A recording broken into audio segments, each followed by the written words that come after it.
There's Neil. Good afternoon, everyone. My name is Kathleen Rodolfo. I'm the Executive Director of the Sultan Qaboos Cultural Center. Thank you for joining us for our last online event of 2021. SQCC is pleased today to welcome John Edwards, author of Wilderness Trekking Oman, 200 kilometer traverse in the Western Hajar Mountains. The book, which is here, was published in 2020 by Gilgamesh Publishing, and I highly recommend it. John is a native of New Zealand, and he lived in the Sultanate from 1991 to 1994, and again from 2002 to 2014. He currently resides in the UK. Today, he'll talk about the ins and outs of this challenging but not technical climb from 620 meters to 3,000 meters. And the trek follows the spine of the mountains with frequent diversions to natural springs that sustain a string of ancient villages, spectacular rock formations, Bronze-Age tombs, and 1,000-year-old fellage irrigation systems that are still in use today. He'll also regale us with some stories from his treks and his interactions with Omanis living in villages along the route.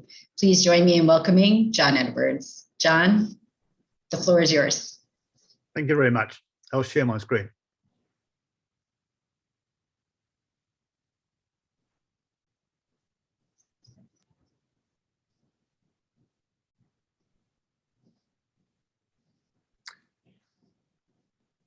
Right. So, well, thank you for inviting me for this talk, and I hope you find it as interesting as my family did.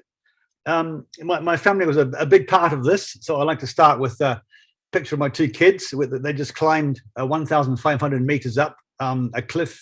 In fact, a short drive from Muscat. This is actually the eastern Hajar, not the western Hajar, and we were on a traverse across the ridge of the mountains. And so my family was a big part of my winter weekends over the 16 years, which ended up in this book.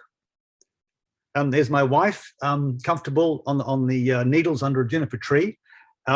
Most of the camping on this trip is wild, just like this. You notice there's no tent. There's no need to bring a tent. First, you haven't got enough time to put it up because you're normally spending all the daylight hours walking, and just the last 20 minutes, half an hour to find a place to sleep. The weather's very good between November and February and March. Weather forecasts are very reliable. So it does rain though occasionally, so you just have to be aware of that. Look for shelter if it does, or not, or plan your trip around that.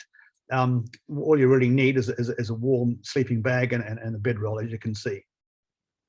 So I was introduced to walking in the mountains when I first arrived by British military armed services personnel. In those days, these loan service officers were obliged to learn Arabic to get transferred into Oman. And the walking in the mountains was much different than it is today, because at that time in the early 90s, there was only one road up there. So most of the villages, in fact, all of them except for one, had no roads. They're all the tracks that I'm using on the traverse were used almost every hour. So it was more of a matter of which track than where are the tracks. And here you can see a gentleman carrying lemons from one village to another. And my loan service officer friends using their 100 words of Arabic to try and get directions. So this is a sort of tilted Google Earth image and then cartoonized for the back cover of the book. It gives you a rough idea of the traverse from one side to the other. You start 1 hour's drive from Muscat and finish 2 hours drive. There's public transport on both ends. But what's more interesting is the cross section of the walk, and you can see it's a lot of ups and downs. So what you notice on the bottom of these numbers, 1, 2, 3, 4, 5, 6, they are the villages, and these villages are all around 1,500 meters, down to about 1,000 meters, and across that band of elevation, there's a geological unconformity. So the rock above that is soft carbonate, and below that it's hard carbonate. So that unconformity creates a line of springs at that elevation, and each one of those springs becomes a major spring, becomes a village based around that water, forming a place for irrigated terraces. So that's important for several reasons. First, it explains why the villages are there. It also explains why the roads come up to that village and stop. So most of the walk, but nearly all the walk is off-road, but quite often you touch a road, then you go back up again. So that makes it quite practical for logistics, where you can get a vehicle to meet you at each of those points, or just stay at that village in a bed and breakfast. Now, the people living in those villages, making a living out of the irrigated terraces, they often had a second village higher up, 500 meters above them, where they used to keep their goats, and they tended to spend, of course, more time in the hot summers high on the plateau, and when the cold winters lower down with their terraces. But they would go back and forth regularly. So there's a lot of the settled villages that come in pairs, a winter and a summer village. So what we're doing really is walking between winter and summer villages back and forth, making a traverse across. Now, all the trade in the mountains is basically vertical. It's going from the plateau down at 500 meters where they've got dates, up to the pomegranate plantations and on wheat grown on these terraces at 1,500 meters, and then the goats up on the plateau. So those tracks are a good donkey track for basically for donkey caravans. The tracks horizontally between the same elevation we call man tracks, are not really used for anything except for people to go back and forth. So that geology and culture and industry explains the structure of the track. So what I've done to make it easy for you now, because we haven't got the benefit of Arabic-speaking British loan personnel to accompany us, is I made a map. Now, there's, for practical speaking, for gentlemen and women who want to use a map, notice that I've got one table, which is pretty typical, explaining each day's walk, how many hours, how many meters up and down. And I've got a second table, which is very important, describing on every day where the water is, how many hours between water. And there's different kinds of water, which I'll go into more detail, but there's spring water, which you can drink immediately, tank water, which is tastes a bit strange, but it's all right. And then there's dams, which have to boil, that's only emergency water, and finally there's the hotels and the villages. So that's all the details on this map. It's a contoured map. This is the first publicly available contoured map in Oman, and the reason that there hasn't been one before is because there's been a series of insurgencies that have come from the people in the mountains, questioning the right of the Sultan to rule, and the last one of those was quite recent, 2006. So there's a lot of sensitivity about the map, and so I had to spend 2 years with the Ministry of Defence getting permission for it. Once permission was granted, and they understood that I was only going to make a map of a band around the traverse and covering the side tracks, which you can see in grey, and I wasn't going to map any international boundaries, which is another very sensitive issue. And then once we got past the hurdle of general agreement, then the details were very complicated, because they were concerned that I got the spelling correct, because the spelling on the road signs in Oman is actually not correct. You can go 500 meters and see a different attempt at spelling an Arabic word, which is difficult for people to get lost because it's the same suburb spelled differently. So they said, let's get this right. So the problem is I've got on this map cave drips and springs and tiny hamlets of just one family, which have never been written down before. The people in the village, in those places who use them, the families around, have never really considered it worth writing it down. It's not done. So I had to try and get them on a mobile telephone, on a high point, to talk to the guy in the Muscat and explain what the name is in their local mountain dialect, so that the Ministry of Defense official could give me an English translation so I could be consistent. And we spent a lot of time on that, because once you write this down for the first time, it becomes the name. If it's wrong, it's wrong forever. So that was a big effort. And it was quite exciting, really, to work with that kind of thing. And the people in the mountains whose spring was being named were most of them were very enthusiastic. There were a few hurdles, village names where in fact different families in the village that had a dispute about what the name should be. But I'm not going to go into that, but you can imagine. I did hear from one Walker from Canada that they had the same problem in Canada about trying to agree on names of villages. And so it's not just an Oman thing. Anyway, that's the second half of the map. And you can see in this second half, the red is a series of circles and loops. So in fact, you don't have to walk the full 16 days. You can, for instance, make a 6-day loop, or make lots of shortcuts, or make even long cuts. So the red line is the 200 kilometers, and all the gray lines are side tracks.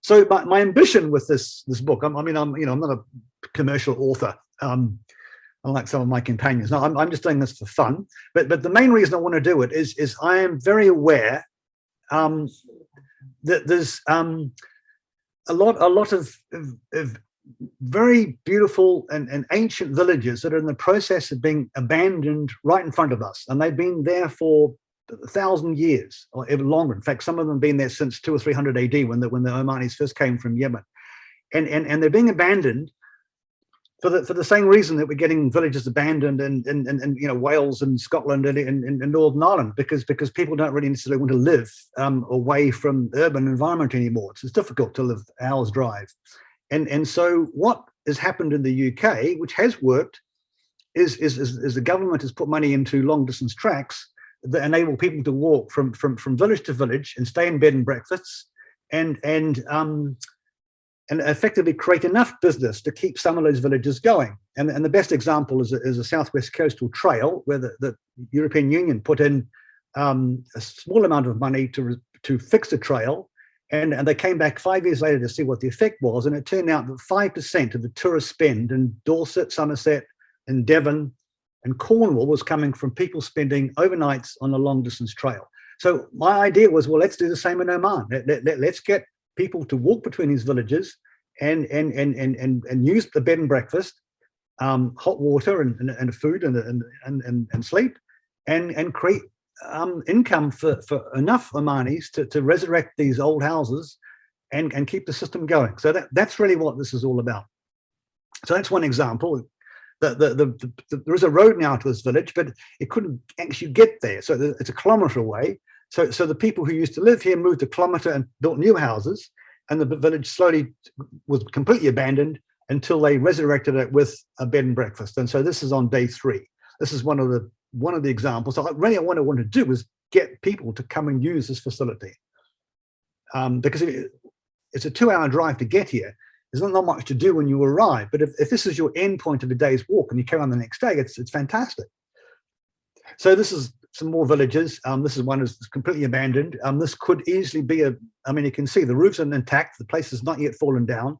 It will in another 30, 40 years, because once the roof goes, then the villages deteriorate quite quickly.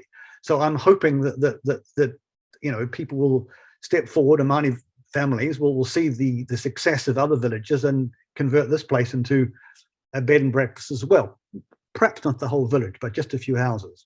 So this is an example of how they look inside. I mean, as long as the roof's up, they'll last forever. But once the roof comes down and you get rain from the inside, they deteriorate quite quickly.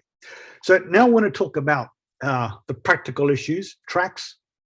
There's different kinds of tracks. There's one horse track I found so far, donkey tracks, unladen donkey tracks, and man tracks. So the horse track is a lot of work when you spend a lot of basically it's capex versus opex. You spend a lot of money building a very sophisticated track, and then you can use horses to go very, very quickly. So there's no horses being used anymore. It's all donkeys. But just for your information, 300 years ago, Oman had a fairly major horse export business, exporting horses to India. So they were using horses then quite a lot. And this is an example of a lot of work to make a track like this. But once it's up, of course, you've got a very quick transit between the two places. This is a more typical donkey track. What the gentleman is doing is removing a gate, effectively rebuilding it after we go through. The purposes of that donkey gate is that when the donkeys aren't in use, they're normally released, and they use part of the wadi, which is the dry valley, for grazing, but they can't go beyond these gates. So the Omanis don't have to go far to find them. but you can see that small aperture to the lower right, that's a space for a goat to get through. So that's like a donkey filter. The donkey can't pass, but the goats can. And this is a unladen donkey track. So this is a shortcut for the donkeys coming back when they've got nothing on the back.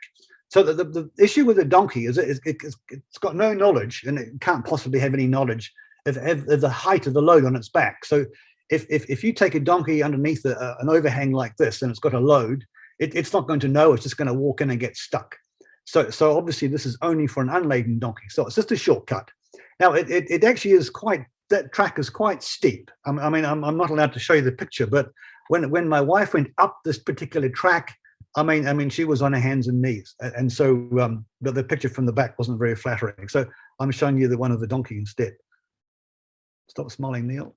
Right. So this is an example of a man track. So these tracks are the ones that go horizontally, even though this is clearly not horizontal at this point, between the villages. So there's no real need for freight horizontally, because at the same level you've got pomegranate or date. There's no need. There's no commercial requirement to invest the time into making a donkey track horizontally. So what you get between the villages at high elevation are man tracks. Now these are used by people to meet their friends, visit each other's villages for marriages and funerals and celebrations. So there's a few places like this on the walk, not many. The only place where it's dangerous, I would say, I've actually put a proper chain ladder up, so to take any risk away. So there's no need for any ropes on any of the traverse. There are some of the side tracks are a different story. So this is another man track. There's nothing as difficult as this on the main traverse, but these tracks are all indicated on the map, and all are on the GPX files. We downloaded from the website, so you should carry GPX and the map as well. And here's one which looks horrendous. It is mentally. If you haven't got a head for heights and a good sense of balance, you wouldn't dream of doing this. But it is no more difficult than walking on a narrow plank. It's just that you know, if you forget where you are, you're toast effectively. So this again is in the book. It's marked out on the GPX trail. It's on the map, but it's not on the traverse. You don't have to do anything like this to do the 16-day walk. So now I want to talk about water. I mentioned it briefly: springs, plastic tanks, open reservoirs, and of course the village fellage, which is where they have a major spring and convert it into used to irrigate terraces, and then finally the hotels. So this is typical spring. It's not a spring big enough to create a whole village around it. So it's basically just a trickle. They're all marked on the map. And what gentleman's got in his hand, Abdullah's got a platypus with a plastic bag you can refill, and this water can be drunk on the spot. So in addition to that, the Omani Air Force, as part of the social services, will drop off these huge plastic drums near wherever the villagers want. The villagers actually have to pay for them. They go into the nearest big town, Rustak, and they pay for them, and then they tell the Air Force where they want them dropped off, and the Air Force will drop them off for free, but the tank is owned by a particular family. So what they'll do is they will keep this full, use it with rainwater from nearby dams, and you'll notice there's no actual handle on the tap. That's because if there was and a goat nibbled it and opened it, it would be rather unfortunate. So the handle's always nearby.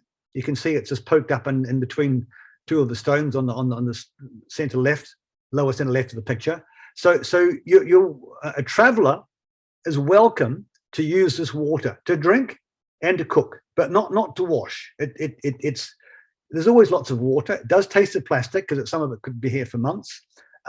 It is in the Arab culture of Oman and throughout the Middle East, it's completely acceptable for someone traveling to use anyone else's water, and so if you need it, use it. And they're all marked. At least the ones that existed at the time of my map are all marked on the map. Again, there's only one part of a trail where you're likely to need to use these, and that's the same place where I actually recommend you hire a donkey, because it's 5 days unsupported, and then they'll be with you. But even if they're not, if you're thirsty, and you need to give yourself water, it's fine to use these tanks.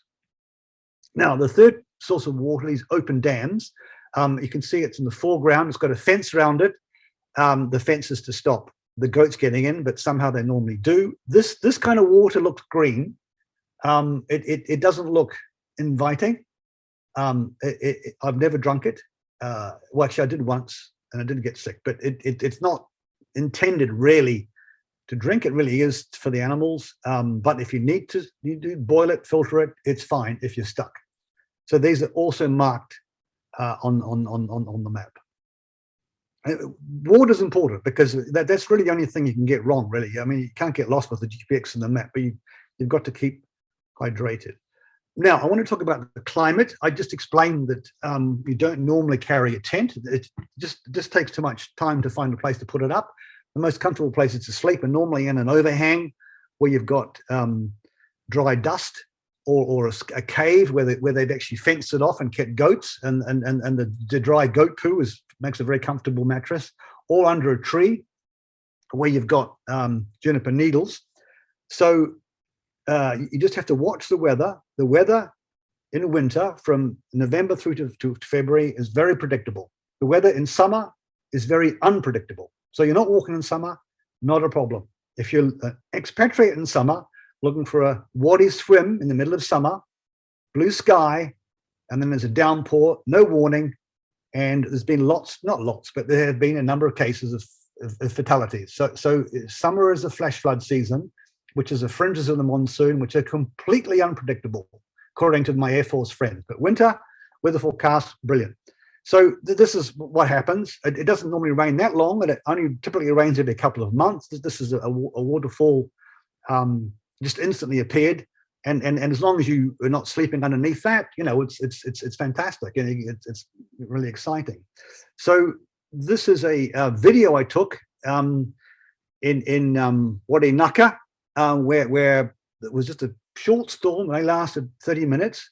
I just want to give you a sort of a feel for how it was.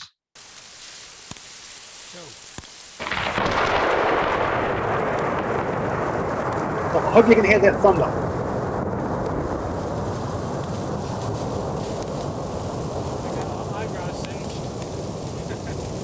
So the cliffs all around us became instant waterfalls, and the thunder was reverberating back and forth, and it was just incredibly dramatic. And I was glad I was with a group of people that were all fit and strong, and you know, we kept ourselves happy. I wouldn't have liked to have been there by myself, because it was yeah, quite disquieting.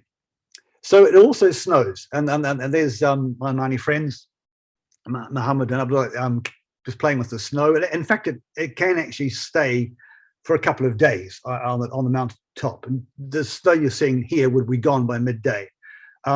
Probably every 3 years there's a good cap of snow on the top. So again, you just need the right gear, which is, you know, down jacket, down sleeping bag, designed for, you know, -10, and which is really means 0. Because they exaggerate the specs of those sleeping bags, and then you'll be fine, because it's very predictable if that's going to happen. So now I want to talk about the people you're going to meet there. Now there's kind of 3 kinds of, I mean, Omani people up in the mountains. There's the Shawi people, which are semi-nomadic pastoralists, and their lifestyle has survived, which is amazing. And then there's the villagers, the settled people, and then you've got the urban Omanis, some of which have moved back up the mountains to spend 2 weeks of every month, because they're working rotation somewhere in the desert, and they want a nice place to live when they're not at work. So let me talk about the Shawi people first. Here's a Shawi family having their lunch. What's remarkable about, at least to me anyway, about these people is traditionally you always think of the semi-nomads as being the sort of least, you know, the least sophisticated portion of society, and you'd think that they would be the quickest to sort of escape this lifestyle, but it actually isn't the case. What these people do is they typically have 5, 6, 7, 8 houses. Some of those houses can be no more than overhang, a tree with bags hanging off it, or a decent house, as you see in the back. So that was how it was in the past. Now they've all got one house, which has got color TV, internet, mobile telephone, electricity, just as you'd expect a modern house. But they still continue with their old lifestyle. So what they do, typically this big family, 1 or 2 men will be working in the city or the town, and the other ones will have kept to the traditional lifestyle. They walk from their house to their house, taking their goats, and live this semi-nomadic lifestyle. Now, they're not going very far. Normally, it's only half a day between these different encampments. And interestingly enough, the reason they move is for their personal comfort. It's not for the benefit of their animals. The animals benefit as a result of the move because they get fresh pasture, but they aren't the reason. The reason is because they just want to be comfortable. So when it's hot, they go up, and when it's cold, they go down. And when they get bored, they move to somewhere else. It's not what I expected. I thought it would be all about the animals. This area, this semi-nomadic lifestyle is not too severe. This is nothing like the Bedouins in the desert, where the distances are an order of magnitude more, the lifestyle is an order of magnitude more difficult, and you really do have to look after your animals, and it's a completely different game. This lifestyle is not as severe as it looks. I mean, basically, they still do it because they enjoy it, and the other reason they do it, which is interesting for me being a New Zealander, is they can still compete with our farmers in New Zealand. So just to give you an example, when you go into a butcher, a wholesale shop in Muscat, you'll find that the lamb tends to be Australia and New Zealand or Somalia or Omani. And basically these people can take a herd of 100 goats, 150 goats, and make enough money out of that. And the value of each goat, 70 or 60 reals, 200 New Zealand dollars, is competitive of the world market price. So they're coping with globalization, unlike the villagers who are not. So in other words, you can go into a village and where you'd expect to see apple trees and pomegranates, and they'll give you food, and you look on the apple, there's a little label on it saying Australia or New Zealand or England. You think, what's going on here? Why am I buying a fruit from Europe in a mountaintop? Because they can't cope with the price. So those villages their lifestyle's changing. They're taking their terraces and subcontracting it to Bangladeshis often, and they try and make a go of it, and they're kind of almost abandoning that settled lifestyle, replacing it with something modern. They're aircraft mechanics or air conditioning mechanics or working with the government, but they're not really following that lifestyle anymore. But these people are, which is neat. And it's also important for walkers, not only because it's a lovely experience to meet them, but also they know where they are. Now, what I mean by that is that traditionally, these people, the Shawi people, were responsible for carrying the freight between the settled villages. So the settled villages would create the wheat and the dates, for instance, lower down, but they wouldn't actually manage the donkey caravans from village to village. They would subcontract to these people. So they know their area very well. If you ask them about tracks, they are very good on a 25 kilometer radius. The villages themselves are lost as soon as you move them out of sight of their village. However, they're only good for 25 kilometers. No one in Oman knows the whole distance, because it's not until now where a few schools, a few soldiers have started to use the track as training exercises. But in the culture of Oman, you have your perimeter, they've even got the Arabic name for their zone, and that's what they know, and they don't go beyond it. So these people can only bring you so far. Now I have to introduce you to someone else if you did want a guide, but it'd be very difficult to find one. Here you can see the traditional lifestyle, and they've got these goat skins with slightly permeable, so the water's kept cool as it oozes out, and you've got the dried meat, partially cooked, hanging above underneath their shade, so that the other goats can't get to it. I mean, it's incredible. You're sitting here with these people, and then 2 days later, you're in front of a color TV in their sitting room, and they're using their phones just like we do, and even in the mountains they do. They don't obviously use smartphones because the battery charges don't work. So they use the old Nokia where the battery's good for a week. And I remember one time I came across this man sort of sitting on a great big bundle of hay, like you can see on the bag in the middle of the picture down the bottom. And he was sitting there, and we said, "Oh, you okay?" I was with an Omani friend who could speak to him, and he said, "Yeah, fine. I've just texted my son up in the cave, and he's going to bring the donkeys down to get it." So, which I thought was pretty neat. The modern technology and the donkey and the cave. So this is an example of one of their houses. So even these houses are typically they can get, this is made by the Omanis themselves, but they can get the Pakistani now stonemasons to make better ones. A good house like this made by a Pakistani stonemason is 600 riyals. So you can see, with 2 or 3 goats, you can make yourself a house. So when you consider that, for example, in the UK, you need 10 years income to buy a house or more, and these people can do it with just a couple of goats. So they're better off than we are in some regards. And there's a gentleman, a boy coming in with a pot of water to make tea for me. I'm now inside that hut. And they have coffee, of course. People actually carry the beans with them. So when they make coffee, it's right back to roasting the beans, the whole service. So it's not quick, but it tastes really good.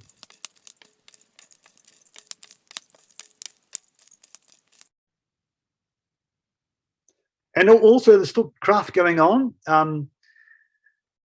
This gentleman is making a blanket, and there is children in the back, and they're looking at a draft of the book, and they're amused to see a picture of their father in the book. And I was just getting their feedback on it. And this is from earlier times where I took a video of a gentleman actually creating the thread with a spindle using technology which is several thousand years old.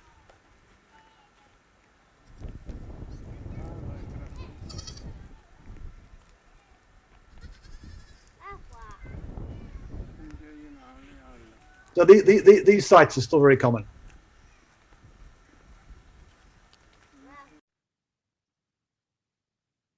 So sites. There are some quite sophisticated pieces of engineering in the mountains. This is one fellage, which is built as a donkey route. So the water's traveling on the top, and then above that there's a lid. It's disused now, unfortunately, and that lid is wide enough for a donkey caravan, so it doubles as both. And this is you can see in the middle bottom dry terraces. So when you see this, the first thing you think of is, oh my goodness, it's such a shame they've abandoned the terraces. Now that isn't necessarily the case. So what happens is that you've got a spring, and you make terraces that can absorb all that water, and that creates enough income, if it's a big enough spring, to create a community, a village. But beneath the irrigated terraces, you will often build another set of terraces which are dry. And those terraces are not irrigated by the fellage because there's not enough water. But what does happen is not every 2 months, but typically every 2 months, it rains. So when it rains, the entire village will go down to that dry terrace, and within 24 hours, they've repaired it, turned the earth, and planted it. So they can get 6 more crops out of that dry terrace just from the rainfall.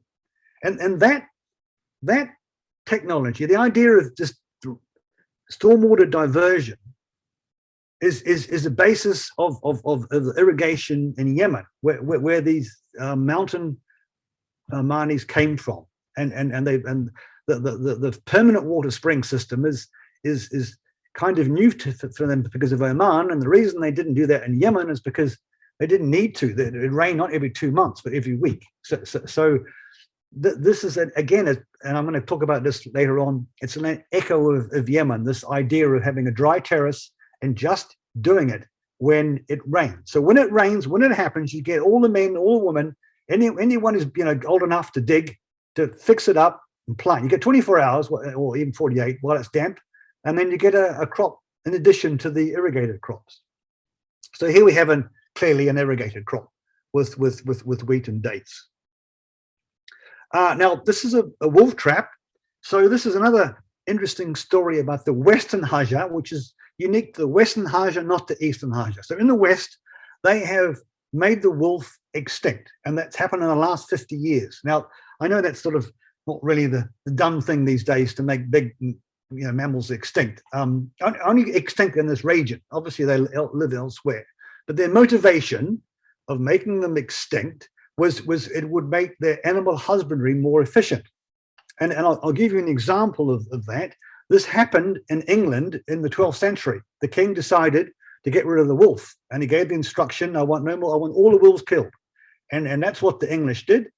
And as a result of that, the English sheep flocks went to 300, while the ones in Europe were around 40 or 50, and England became the dominant wool production of Europe. And that's still celebrated today in the House of Lords, where they start off each year when they start the Lords with a bale of wool to indicate that wealth. So these people have done something similar on a much more small scale, that basically it is now possible, and they're doing it in Western Hajar, for someone to have a job in the town and have a flock, a herd of goats in the mountains, and he only has to visit them every 2 or 3 days, every 4 days perhaps, because they're not going to get attacked by wolves. Whereas in the Eastern Hajar, that's not possible. You have to be with the goats all the time. So I just thought that was an interesting analogy back to Europe. So you're not going to find any wolves trapped in these wolf traps. So that's another abandoned house. This would have been a temporary village underneath a ledge, no longer used, clearly. And now this is something completely different. In the Bronze Age period, there was a couple of hundred years where for one reason or another, the whole Middle East was a lot wetter than it is today. And the population density at that time was an order of magnitude the archaeologists think in Oman and elsewhere in the Middle East. And that's when there was this great period of construction, and there's a lot of these Bronze Age tombs. So this, I mean, it's not a particularly special one, but they're all in neat places on a ridge. I mean, there's hundreds of them up there, most of them unmarked, unexcavated. And you come across them and you think, what is it? Is it a mark or a track? But no, it's something from the Bronze Age.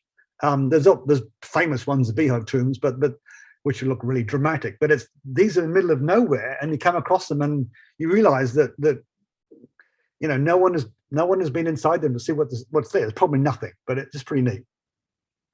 So now I'm going to show you a couple of movie clips. This is from the early 90s. I had kids, as you guessed. So as I showed you, so in those days I was carrying a video camera. So the quality is not brilliant, but there's some interesting things. So the first thing I wanted to say is that one of the ideas initially, before I had made myself a map and a GPX and tracks, is just find an Omani and follow them. And I'll just show you what happens when you do that. Basically, it's hopeless. There's no way you can follow a guy walking that fast. And they're busy, so they just yell at you and then you go and they're gone. So what is possible is to follow someone like this, and she's fully loaded and she's still walking fast, and here's the British soldiers just keeping up.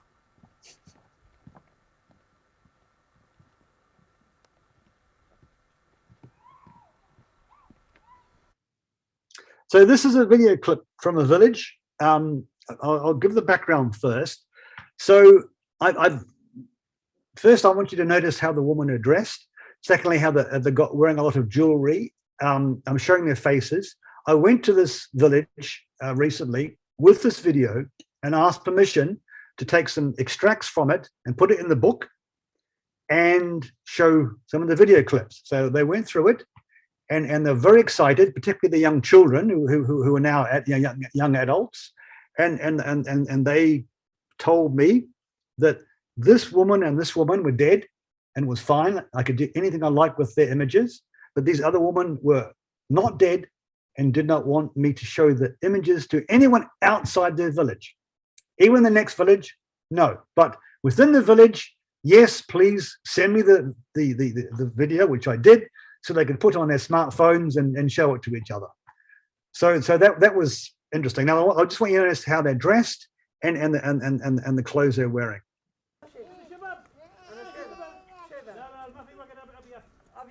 And the jewelry they're wearing. I'm sorry, not clothes.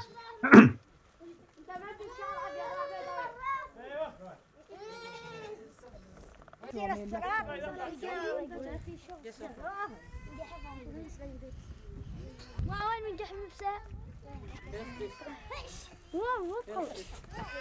get down here and relax.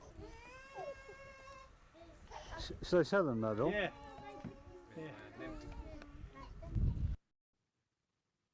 I've got a lot more, but that's all I'm allowed to show you. And this is a goat grab.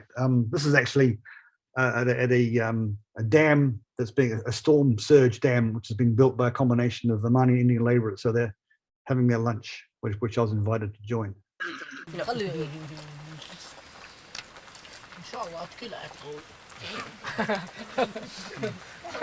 Well, if you're invited for a meal, this is what you expect.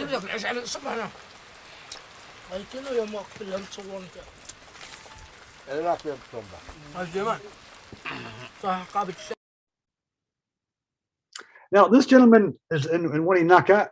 We met him several times, and on this particular occasion, he decided to entertain us with a tune, and we paid probably more attention than he expected. And I'd like you to observe and listen to the results.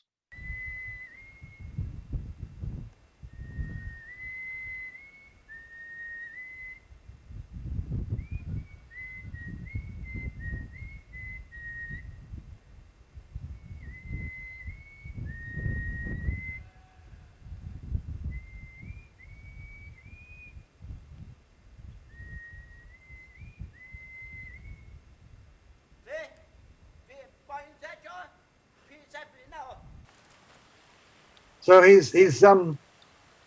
decided to continue his musical career by impressing us not just with whistling, but by making a flute on the spot. And so he came back a few seconds later with a piece of cane, and now he's going to make us the flute. Not us, himself, but then entertain us.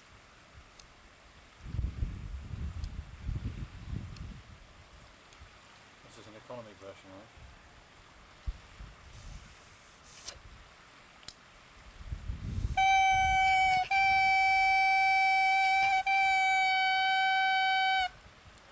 هذا نفق لكن نريد بعد تحت نريد شيء بعد تحت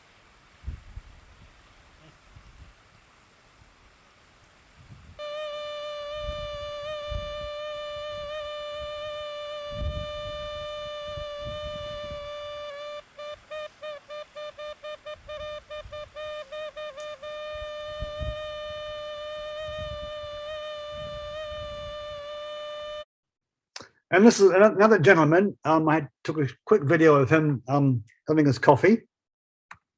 This is in '91.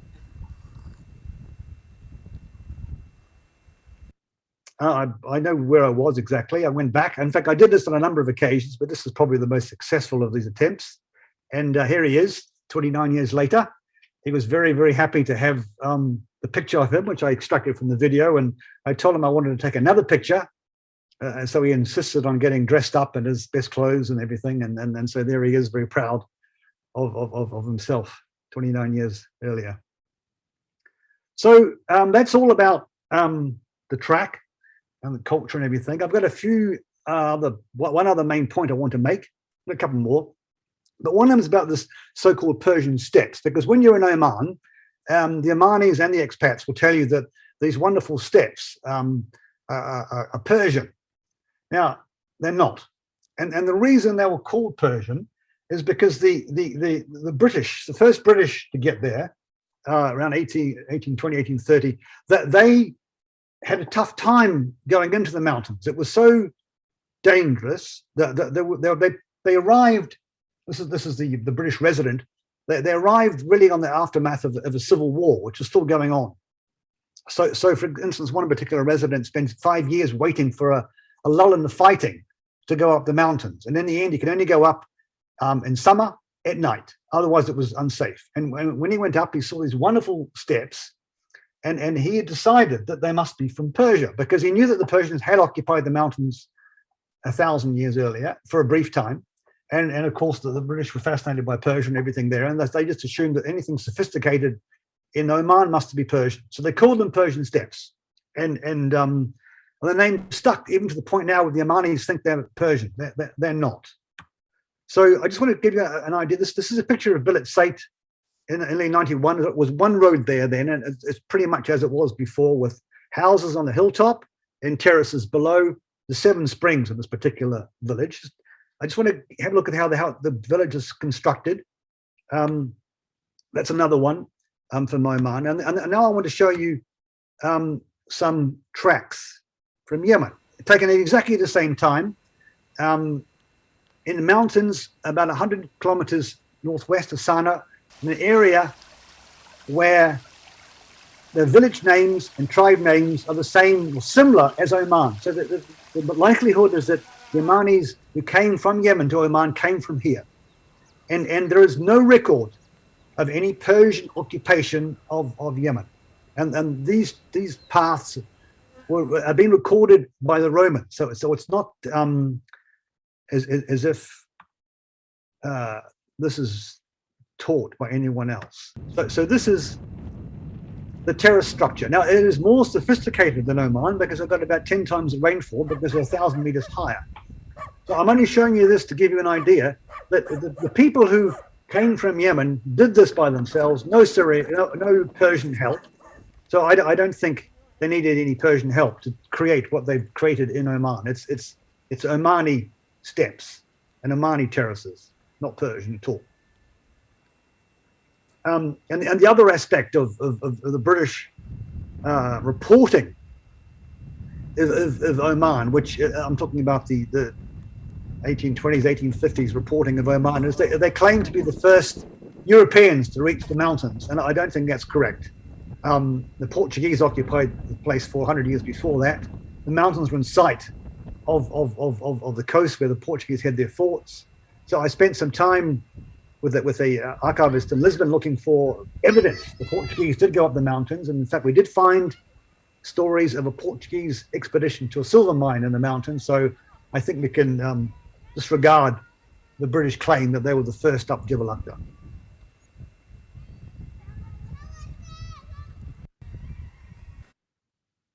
So thank you very much for listening to my talk about Oman and just a little bit about Yemen, and I'll stop sharing and then we'll have some questions perhaps.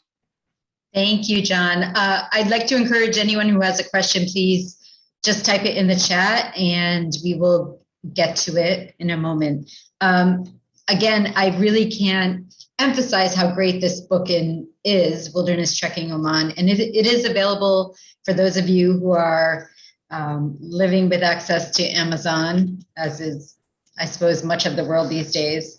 It is available on Amazon.com as well as through the publisher, which is Gilgamesh Publishing, and they have a website as well.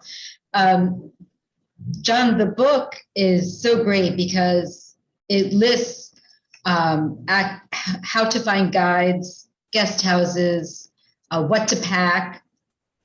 You have so many loop walks laid out, and you go day by day how far people should trek and what they can find along the way, where they can find access to water, of course. It's just really invaluable. And I wanted to ask you, since part of your intention with the book is to help develop the nascent bed and breakfast industry, how easy do you think it will be? I know it's not your background, it's not your expertise, but having spent so much time in this area, how easy do you think it will be to develop sustainable tourism in these areas? Well, on an individual family by family basis, it's almost automatic because the way the houses are built, the way they have, at least local goat meat, it is sustainable. But the problem that I've got with it, at least they've got with it, and I think they'll get around the problem eventually, but there's no culture at the moment, of the hotel industry sharing information between 5-star, 4-star, down to 1 or 0 stars.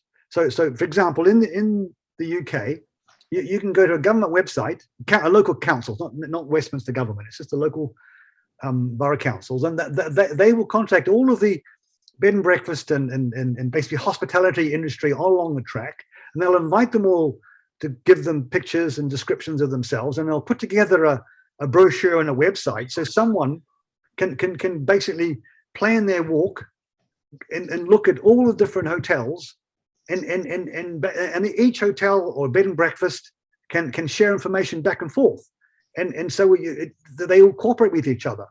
Now, I keep on quoting the British, but in fact, the French have been doing this, I think, probably even earlier, like the GR routes they have, where you buy these little booklets and it lists all the hotels, and you start €200 a night and you finish up with a ski resort in summer, for €5, and you have to carry all your food. It doesn't really matter. The point is, all of these different institutions cooperate with each other. I haven't seen that at all in Oman yet. That is difficult because the big hotels are owned by big families in Muscat and everything, and Indian managed, and they're not really at all in the same wavelength as a small Omani village. And the big hotel, a backpacker's not going to stay there, but a backpacker would love to have a shower there, and then camp nearby and probably eat there. But that's not what they're looking for at the moment. They want someone to spend €200, from Saudi or Kuwait, and stay in their rooms. So that whole culture of dealing with the kind of walk-in tourist is not there yet. Hopefully, it will come. Well, you also mentioned in the book hotels where you can have food parcels delivered. So is that something that is quite common? No, but it does work because I've done it. But basically, okay, all you're doing is you're buying dried food. This doesn't cost you much. $3 or $4 for a meal.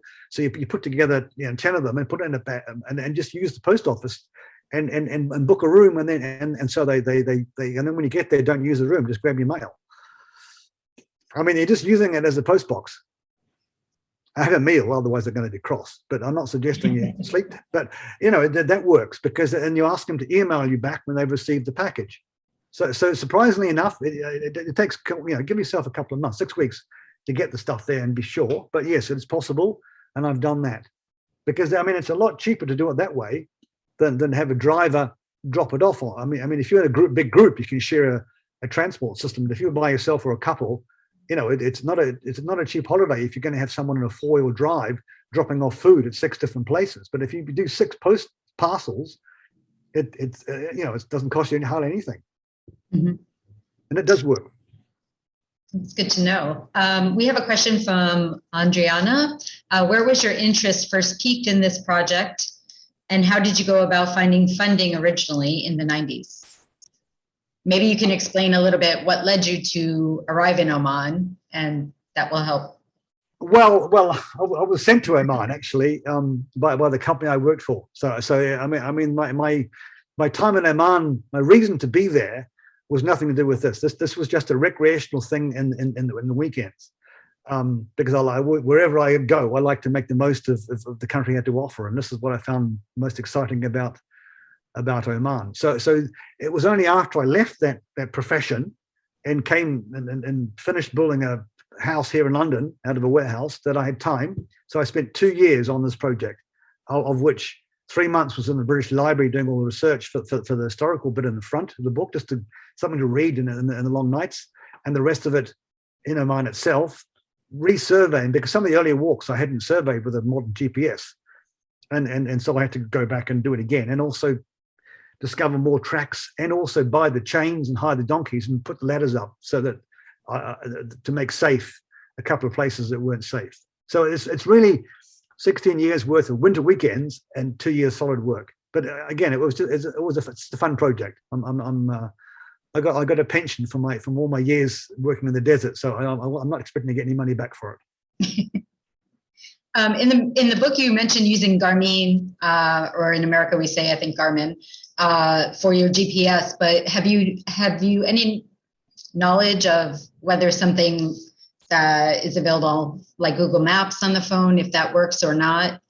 I don't think you should risk taking a smartphone because you this is a 16-day trip. You may be away from recharge for a week or 5 days. And you take a Garmin with a couple of AA batteries spare, you're guaranteed of device that can tell you where you are for a week or more.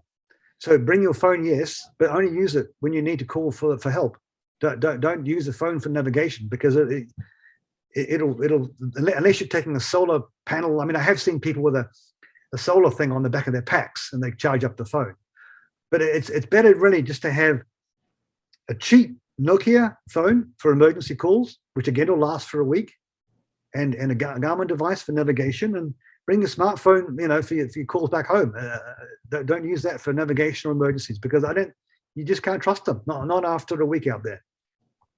Okay. Becky Carter is joining us. Nice to see you here with us, Becky. And she has a comment that a successful example of in the US of economic impact for local communities is, of course, the Appalachian Trail. Yep. And we have a lot of detailed guidebooks with water camping locations, backpacker hotels, and other important facilities. So I think maybe your book is the only one so far, you correct me if I'm wrong, on the Hajar Mountains, the Western Hajar Mountains. Well, there was one expatriate, Jerry Hadwin, who made something similar 20 years, maybe 25 years ago, but that book's very out of date. He didn't try and make a traverse. He just made weekend trips for expatriates. He didn't try and make anything for tourists, because it's a couple of hours drive to the beginning and end. It's not something you would do a series of one-day trips. So his book, first, is out of date because the tracks when he did it were used on a regular basis. They're easy to follow. I mean, basically, at the time he made that book, I got lost once on the track. I mean, I was silly. I mean, it was obvious, but I couldn't see it. So I just lay down on the track and slept, knowing that in the morning someone would come. And sure enough, this Omani guy with a huge load on his back, and he saw me. I was asleep right across the track, but he didn't want to wake me up. So he carefully walked around me and carried on. And then luckily for me, he disturbed a stone about 100 meters away. And I woke, I saw him, and I just stood there and studied where he was, figured out where the track was. It was pretty obvious in the end. And then when I got to the village, the whole village was waiting for me, and he told the story of this chap who was exhausted and fell asleep on the track. And of course, they all trying to resuscitate me with infinite coffee and dates. And then I explained that, in fact, I was lost, and they couldn't understand that either because it seemed so obvious to them. So my point is that Jerry's book is not appropriate. You can't use it. It's actually dangerous. It'll say 8 hours, and it'll take you 3 days. So my book has got the GPS tracks and a map to go with it. And also my book is for tourists, for long distance walking, not just day trips. And how common is it to run into someone if you're on like a long trek? I know it depends probably on the location of villages, but like in a given, 2 to 5 day trek, how many people do you stumble across? Nobody. There's no one there. I mean, I published this book in the beginning of the pandemic, so no one's used it yet. But what has happened, which is a happy story, is which is surprising, but it's neat, is a considerable number of Omanis has started to use it, because rather than go to Dubai and spend money in big hotels and do what they normally do, they're also stuck at home. And so for some of them, the staycations, like us, they're discovering their own country. And so I've had feedback from Omanis who thank me for helping them discover their own backyard, which is fantastic. That's really fantastic. Neil Richardson is also with us. Neil, nice to see you. He has a comment saying it's been an odd 2 years given the pandemic, but has there been interest from the Ministry of Tourism in promoting outdoor adventure activities and hiking as a result of the book, particularly given the general image of the Gulf states as being desert and coast? That's a great question, Neil. Well, I guess there has been and hasn't been. I mean, for instance, I have been invited to the Omani embassy in London, and I've talked to the attaché and about this. And there's a gentleman there who is involved in dealing with tourism, and he's very excited and tells me he's going to put me in contact with the Ministry of Tourism, but nothing has really happened yet. But I have had a lot of feedback from the Omani Youth Association, and they're very excited about it. And they have gone and painted most of the trail, which yeah. No, I don't want to make that too public, because I don't want people not to load up their Garmin with the tracks, because even with a painted trail, you can still get lost, depending how well it's done. It And is it's, just it's better. very dangerous to get lost in an area like that. So Garmin is so light, it's trivial. Take the Garmin, take the map, and then follow the paint. So actually, most of the trail is now painted, and they're so excited with it. And a school in Oman have actually done 10 days of the 16 as a school trip, pretty severe school trip. So that's an Omani school. So things are happening, and that's not what I expected. I thought it was for expats, but the staycation thing, which is we're all doing it right. We're stuck, and now we're seeing it around countries, and that's happened there as well. Brilliant. I can't leave without asking you about your children. You took your children on these treks. They were young at the time, along with your dog. I know that there are some areas that are quite treacherous, and as you mentioned earlier in your talk, if you're afraid of heights, you should be careful picking or which area you go to. But maybe you could just tell us, for people who are planning to travel and perhaps trek with their children, how doable is it? How experienced were your kids when you started doing this? Any advice? It's all in the kid's head. I mean, Benjamin, my son, first time he went up the mountain, up vertically 1 kilometer, he was 6 years old. He was fine.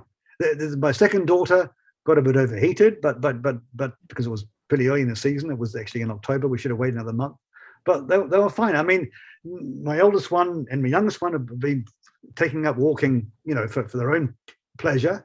My middle daughter said that, by the time she was 15 and she was going to stand up to her daddy and say, look, really, I've been doing this all my life. I don't like it. I'm going to stop it now. And then the next year she signed up to walk up to the Kilimanjaro with her school buddies. So I got the impression that she did like walking. It just wasn't with daddy that she wanted to do it with. So they all took the bait. There is not an issue with safety. Oman is so safe. The people are so welcoming. Yet there is no bad animals. There is no treacherous places on the main walk. You just have to know where you are. Don't get lost. And if you do get lost, heaven forbid, the Coast Guard has got helicopters. They'll sort you out. That's good. Well, we know the Omanis are always so generous and helpful and ready to assist in any way to a friend or a stranger. That's one of the most beautiful things about being in the Sultanate. Unfortunately, that's all the time we have today. John, I'm so glad that you could join us. Again, the book is Wilderness Trekking Oman. Please check it out. Check out John's website. It's full of very useful information. And I thank all of you for joining us for our last online program of 2021. Wishing you all happy holidays. And John, thank you again. Thank you for inviting me.